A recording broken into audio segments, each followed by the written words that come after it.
Indonesia থেকে উঠে এসেছে এক চাঞ্চল্যকর প্রেম ও বিয়ের গল্প, যা ইতিমধ্যেই সামাজিক যোগাযোগ মাধ্যমে ভাইরাল। ৭৪ বছর বয়সী তারমান নামের এক বৃদ্ধ প্রায় ৫০ বছরের বয়সের ব্যবধান থাকা সত্ত্বেও ২৪ বছর বয়সী এক তরুণীকে বিয়ে করেছেন, আর এই বিয়েতে খরচ করেছেন প্রায় ২ কোটি টাকা।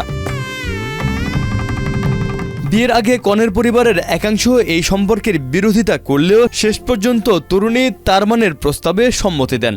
বিয়ের অন্যতম শর্ত ছিল ব্রাইড প্রাইস, অর্থাৎ কনের হাতে বরপক্ষ থেকে অর্থ প্রদান। এই শর্তে কোনো আপত্তি জানাননি তারমান।